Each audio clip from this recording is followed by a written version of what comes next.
Now, why y'all ain't tell me Lori paid $745 for one outfit? Love during Lockup, season 7, episode 4. We start with Emily. Emily says she only made $5,000 at Bella's. She's been there for a week, and that's pretty low. But it's okay because she gonna head to Vegas to do some content. I'm guessing it's like an OnlyFans type thing. So she's on FaceTime with her son and her mom, and she's saying she misses them, and her son both struggle with time apart. And I'm like, well, stop leaving them. That's the easy fix. If you can make 5,000 at Bella's, you can make a little bit at the house. And you having to split that, you ain't got to split it at the house. No, she's packing for Vegas, and she says that she knows that Justin the burglar is not gonna like this, but she has to still support him for the next 18 months, and she has a son and herself as well. So they switch over to him. He's still whining. Seeing her in that element, it's just going to be hard for me. Close your eyes. You don't have to look at it. You don't have to have an OnlyFans. You don't have to go searching for this information. It's not like it's going to be on the news. Emily says she got to do what she got to do because she got to take care of herself. She got to take care of Justin and her baby like lobster. And she does let us know that in the past, Justin has never asked her for money. But over the last month and a half, he's been asking. She sent him around $5,000 over the last month and a half. What? Are they paying rent in prison? Is that what's going on? Do they have like a utility bill? Because while I know that you can order stuff, you don't need any of that. $5,000 to take from a single mother over a month and a half time. Okay. So they switch over to Justin. He's like, yeah, I mean, I gotta be able to depend on her financially. That's what it's like when you have a partner in jail. So we find out that Justin is in touch with two of his exes, Brittany and Liz. Brittany is the one that hooked him and Emily up, and Liz is the one that wants him back. So she's been texting Emily, telling Emily, "You just a bank to him, and when he get out, he gonna be with me." So Emily's sitting at this park crying about it, and I'm like, "Girl, not you over here crying about a man who can't even pass you a tissue." Aisha is headed to Mikhail's, or Michael with a K's, auntie's house. She picks the aunt up. The aunt gets in her car, and she leads her to down this road to this little hole in the trees, and she tell her, "You can walk up there. I'm not going." Alicia and Christy get out the car and walk up there. This little path, I mean, it's loose dogs. It leads them to an area where there's a rundown trailer and a crime scene, essentially. There's the crime scene tape on the ground. It's dark. The trailer's boarded up. There's nothing WeTV could have given me to get me to go inside of that place. And Alicia's like, "Oh my God, this is where my man live." Girl, don't tell nobody that. Don't tell nobody else. Moo is calling Gigi, and as soon as she answered the phone, she immediately like, "I had fun with your mama." No, you didn't. You sat up there at that park with that lady with that helmet on her head, and y'all talked about getting his stuff from his ex's house. So that's what she was trying to bring up. She wanted to talk about his stuff being at his baby mother's house, but she didn't want to be confrontational. So he like, in his confessional, "I'm still a legit business owner. I have a trucking company, and I have, what else? Oh, real estate. I invest in real estate, but Bonita," they say her name so hard, but Bonita still has all my stuff." And he was like, "My stuff too expensive for her to still keep it." He's on the phone with Gigi, and he's like, "Well, I don't want to be messy, so I'm just gonna let my mother go over there and get it." And she like, "No." So he like, "All right." We get to Bonita. She over there at the jewelry store, and she says now she lost her engagement ring, and she's trying to purchase one that looks just like it before he comes home and realize that she lost it. She ain't lose that ring. She asked the jeweler, she tell the jeweler about it, when he bought it and what his name was. The jeweler come back and was like, this is almost exactly the one he bought. She was like, okay, how much? He said it's $4,990. Honey, she almost lost it. So she like, well, do you have a CZ version, which is a cubic zirconia version? And he was like, hold on, let me see. He goes to the back, he find another one, it's $64. Like I said, she didn't lose that ring.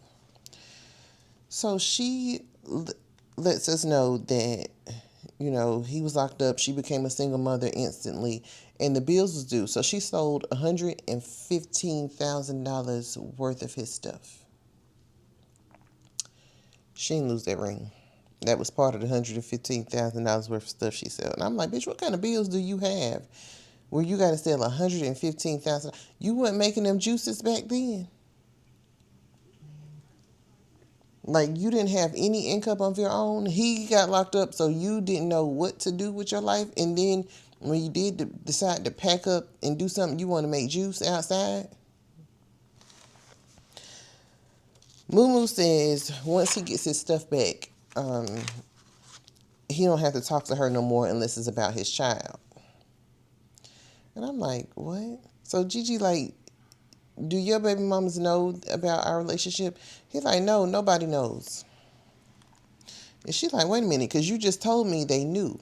And if he just told you that, why you ask again? Because you knew that was a lie. That's why you asked again.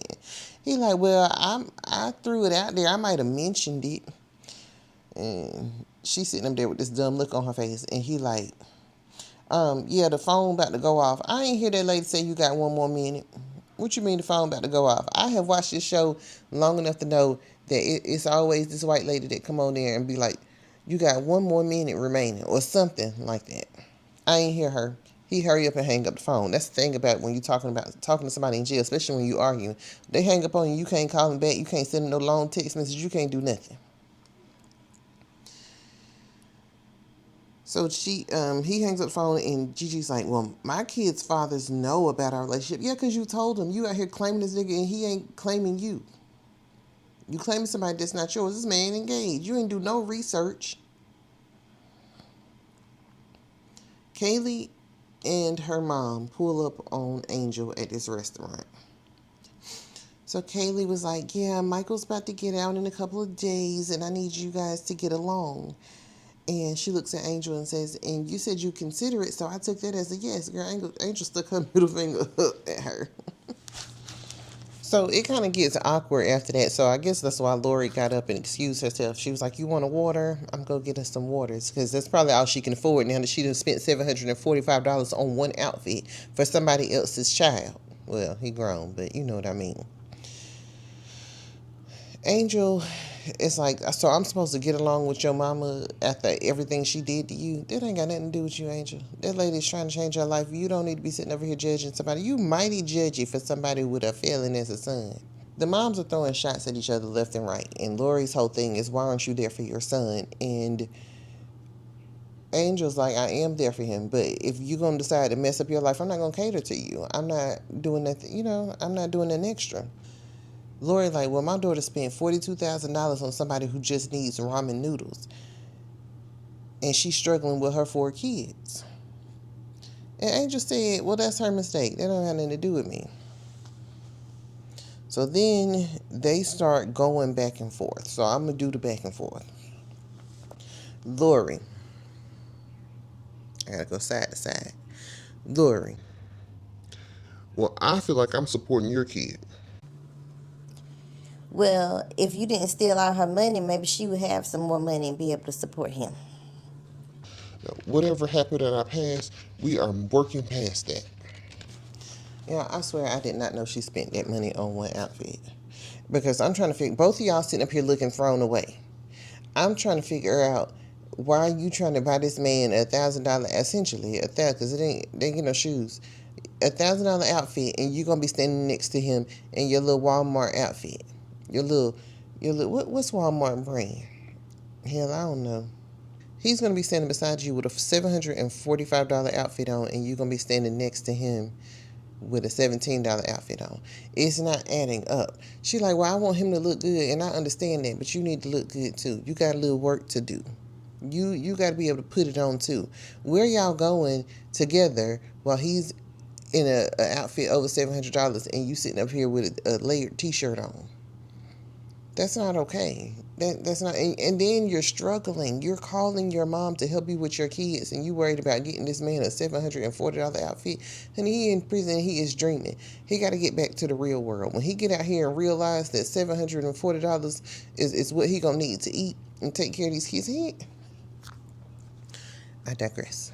Angel, like, did I switch sides? Yep. Why would you pay that much for one outfit? The little player does not need to get out of jail and look like a little player. No, he need to get a job. Why is my daughter struggling every month and calling me for help? Because she's a dork who married an inmate and I told her not to do it. And that's why I think you're a shitty mom. We cut over to Rich, and Rich done took his big grown ass down to this psychic to talk about this little girl. And no offense to her, she's a little girl to me because she's 26 years old. She's like my daughter's age. So they switch over to Felicia, and she's like, I don't know. I want to be with Rich, but I'm nervous because we never met in person, and I don't know how to be in a relationship. no, because you were a kid when you went in, and you still have the mind of a kid because you've been confined. You haven't been outside to grow. So the psychic was like, you feel drawn to her, don't you? And he was like, yeah, I do. He told her how they met or whatever. And she was like, yeah, your problem is not connecting with people. Your problem is connecting with the right people. And what she's saying is you feel drawn to her because you want to. It's easy to feel drawn to somebody because it's infatuation. She was like, you're trying to fill a void. My thought about that is he's trying to relive his 20s by getting a younger woman, and he think he can mold her into what he wants her to be. He immediately, starts crying when she starts talking about filling that void. This man said he married for the first time at 23 years old, and it lasted 2 months. That don't count. They got an annulment. The second time he got married, he was 29. And he said he looked up, he was 29, and he was like, dang, where did my 20s go? So basically, he got married because he was almost 30. And, that's a big milestone for some people. They feel like, I'm getting older now. During that second marriage, he met Felicia. You didn't just meet Felicia. You went and found Felicia. You sought out Felicia. You wasn't walking past her at the gas station. No, you got your ass online and you went to look for this other woman while you were actively married. So that lady told him she's hiding something from you. She's not being honest with you. And this relationship is not going to work. Y'all going to break up. You will have an opportunity to get back together, but y'all will break up. She said, you need to ask her about her past. Have you asked her? He was like, no. She was like, what's wrong with you? Why haven't you asked? He was like, because I just be trying to move forward. Sir. They switch over to Felicia. Felicia says her ex called a murder charge, and she don't know how this going to go because she said, That monster don't play about me. She called the man a monster. So you mean to tell me this man called a murder charge, you not even going to let Rich know just in case? Like, you ain't going to give him the opportunity to hide? The psychic asks Rich, are you afraid of love and happiness? Like, what's the problem? He's like, I don't know. And then the tears start flowing. So Rich needs to heal before he even tries to jump into another relationship. And I'm like, is he still married? Because now I can't remember if he said he's been married 2 times or divorced 2 times. And I'm thinking he said married because the first one wasn't a divorce. It was an annulment. They were only married for 2 months. So, I don't know. Emily says she's sick thinking about Justin the burglar and Liz. And she's been cheated on in every relationship she's ever been in. And I just feel like she needs to do the same thing. She needs to go through this healing process. She needs to find out what it is about herself that continues to seek men who aren't good for her. Justin the burglar says Liz hasn't been in the picture up until recently. And he wants to tell us why, but he doesn't. He ain't trying to mess up what he got going on. That girl just gave him $5,000. He about to prop her up on a pedestal. Justin the burglar's exes are meeting for lunch. Now this is beyond me. I don't know how this works. They're meeting for lunch, and Liz tells Brittany that her and Emily used to be friends, but she can't remember why they're not friends anymore. That usually means you did something to that girl. Of course you don't remember because it didn't affect you the way it affected her. Or you do remember and you don't want to tell because it's going to make you look bad. That's usually what it is. She says that Justin the burglar is just using Emily. And Brittany was like, well, I was the one that hooked him up because he was so infatuated with this girl. She said, and when I hooked him up, Emily was asking me, do you think he's going to be okay with my profession? I work in a brothel.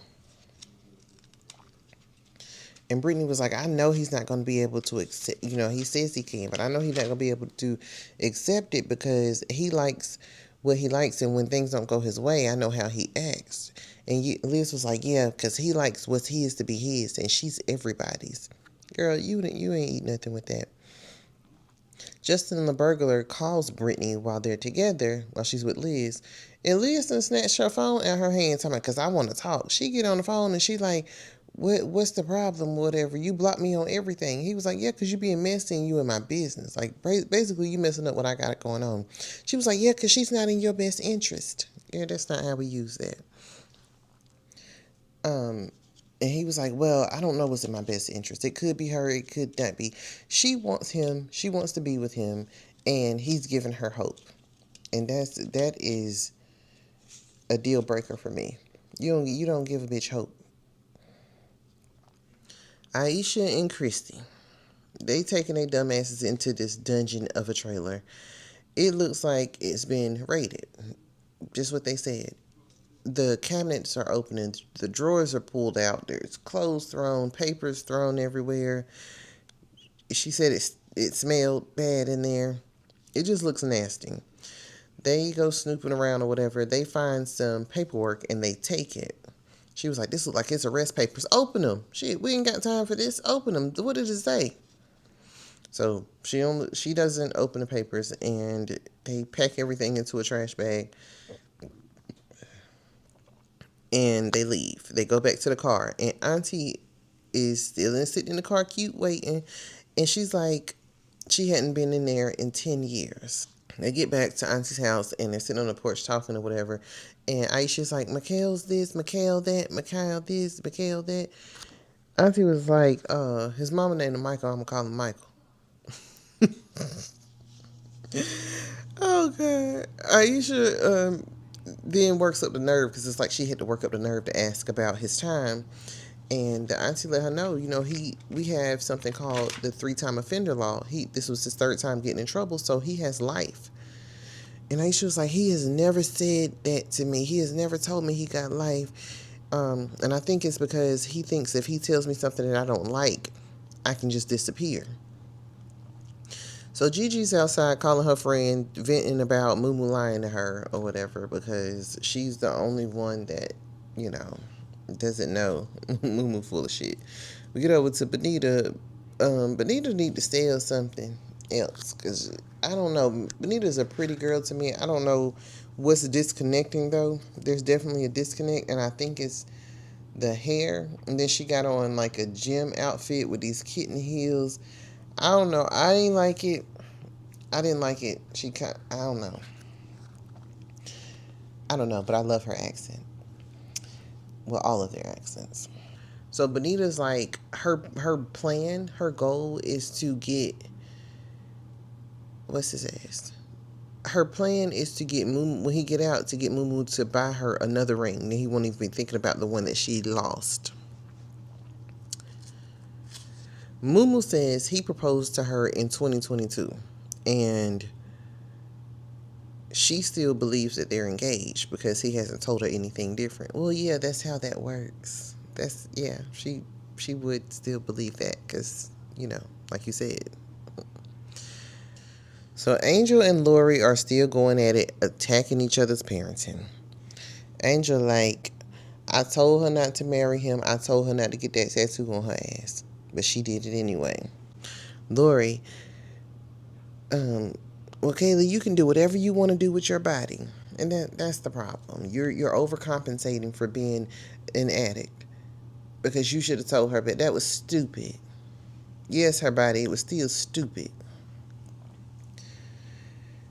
She tells Angel, you think you high and mighty. Angel said, not high and mighty, better than. She said, better than who? Angel said, you. And honey, that had to bring up all of Lori's insecurities. That brought everything to the surface because she took that big ass cup of water, that big free cup of water, and drowned that lady with it. And trying to walk off, Angel threw her cup back. It didn't hit like Lori's did. So Lori walks off or whatever, and Angel tells Kaylee, keep your mama out of my sight.